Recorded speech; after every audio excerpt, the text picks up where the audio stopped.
J'ai réalisé cette coiffure très récemment à l'occasion de la dernière vidéo qui a été publiée sur ma chaîne.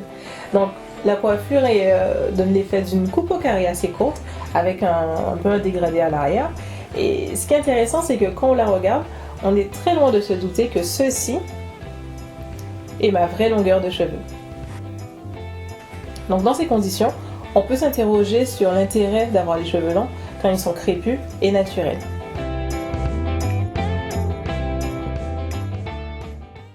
La plupart des coiffures que je fais au quotidien ont une longueur apparente qui est bien inférieure à ma longueur réelle. Actuellement, j'ai les cheveux au niveau MBL, c'est-à-dire au milieu du dos. Quand je veux sortir mes cheveux, quand je veux montrer un maximum de longueur, en général, j'obtiens ce genre de coiffure. C'est un braid out fait sur cheveux préalablement étirés au sèche-cheveux. En longueur apparente, on a APL, ce qui correspond au niveau des aisselles. C'est une coiffure que je ne réalise pas très souvent parce qu'elle nécessite de faire un blowout juste avant. Un blowout, c'est-à-dire un brushing. Et les brushings, c'est quelque chose qui peut être très agressif pour les cheveux.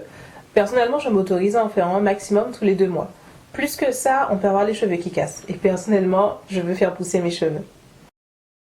Une simple expérience avec une feuille de papier suffit à démontrer à quel point les mouvements de boucle, les frisottis, les ondulations peuvent absorber de la longueur. Ici, par exemple, un simple mouvement d'accordéon suffit à réduire la feuille de papier à 1/3 de sa longueur initiale. Une première méthode d'étirement est le blowout. Le blowout consiste à se sécher les cheveux avec un sèche-cheveux en les maintenant dans une position étirée, soit avec un peigne, soit avec les doigts. On peut aussi faire un lissage qui consiste à passer les cheveux mèche à mèche entre 2 plaques de fer très chaudes pour obtenir un résultat ultra plat, ultra lisse. Il existe d'autres méthodes d'étirement qui ont l'avantage de ne pas faire appel à la chaleur. On a par exemple la bending method qui consiste à placer des chouchous tout au long de la chevelure et de les garder ainsi étirés pendant plusieurs heures jusqu'à ce qu'ils gardent cette forme. On a également la méthode des tresses au fil qui repose exactement sur le même principe, sauf qu'on utilise du fil à la place des chouchous.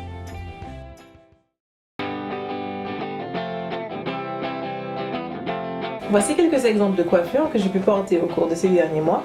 Et comme vous pouvez le constater, on est beaucoup plus proche du SL, voire plus court que SL, que du APL qui est la longueur maximale que j'arrive à montrer sans me lisser les cheveux. En termes de longueur apparente, 3 gros critères vont faire varier le résultat. D'abord, il y a bien sûr la longueur réelle des cheveux, ensuite la texture des cheveux et la technique employée pour les coiffer. Prenons par exemple mon twist out. J'arrive à obtenir exactement la même longueur apparente à APL en 2012 et à MBL récemment en 2015.